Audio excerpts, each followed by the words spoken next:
ሰላም ሰላም የተከበራችሁና የተወደዳችሁ በሀገር ውስጥም በመላው ዓለም የምትኖሩ የኦርቶዶክስ እምነት ተከታይ ወንድምና እህቶቼ ሰላም እግዚአብሔር ከእናንተ ጋር ይሁን። እንኳንም ለዐቢይ ጾም በሰላም አደረሳችሁ አደረሰን ላለውኝ። እስኪ ስለ ጾም ዛሬ ይዤላችሁ የመጣሁት ደግሞ ስለ ጾም በሁለት መምህሮቻችን ትምህርት የሚሰጥ ይሆናል። ስለዚህ በመጀመሪያ ስለ ጾም ጥቅሙ በደንብ አድርገው መምህራችን መምህር አባ ገብረ ኪዳን ያስተምሩናል።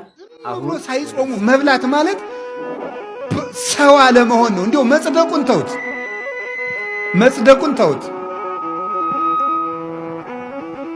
መጽደቁን መንግስተ ሰማያት መግባቱ ጽድቅና ኩነኔ ገሃነምና መንግስተ ሰማያትን ተውት።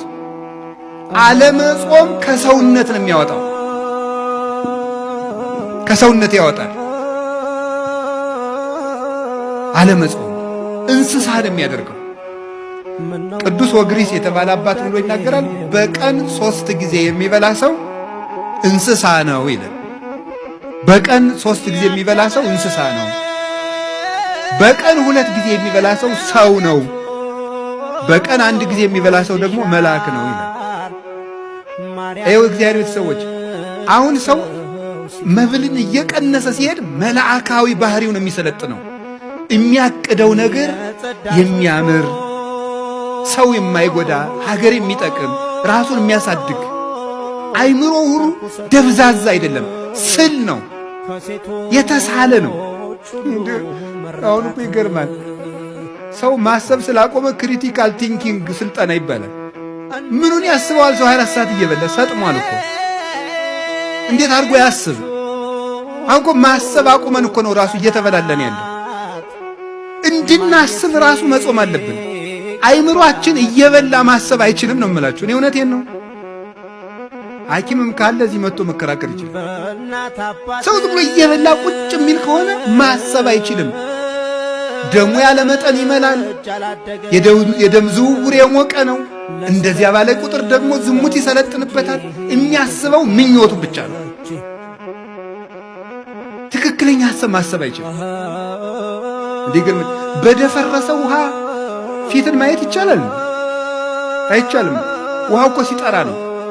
እኛ እኮ አሁን ደፍርሰናል። መብላት ደፍራሳ ጭንቅላት ነው ያለ እና የምናስበው ነገር ሁሉ ደፍራሳ ነው። የጠራ ዕቅድ የጠራ ሕይወት መኖር ከፈልጋችሁ እንዲሁ ክርስቲያን ባትሆኑ እንኳን ጾም ሰውነት ነው ማለት ወደ ጽድቁ እንመጣበታለን። ጾም ሰውነት ነው። ወደ ጽድቁ ቅድም ነግሬያቸዋለሁ። እግዚአብሔርን የሚያስመስል ጾም ሰውነት ነው። ሰው መሆን ከፈልጋችሁ ጾሙ። አውሬ መሆን ከፈለግ ብላ 24 ሰዓት። እንስሳ መሆን ከፈለግ እባብ እንኳን እኮ ይጾማል። እባብ 40 ቀን ይጾማል። ስለዚህ እግዚአብሔር ሰዎች ጾም ምንድን ነው ከተባሉ የሰው ክብር ሰውነት ነው። ሰውን ሙሉ የሚያደርገው ሲጾም ነው። የማይጾም ሰው ሙሉ አይደለም፣ ጎደሎ ነው። በእውነት በጣም ደስ የሚል ትምህርት ነው። በእውነት አባታችን ቃለ ሕይወት ያሰማልን፣ የአገልግሎት ዘመኖትን ይባርክልን፣ እድሜና ጤና ይስጦት። ያው በደንብ የሚያስተምር ትምህርት ነው። ስለዚህ እናንተ ደግሞ እየሰማችሁ ሁላችሁም ሼር አድርጉት። አሁን ደግሞ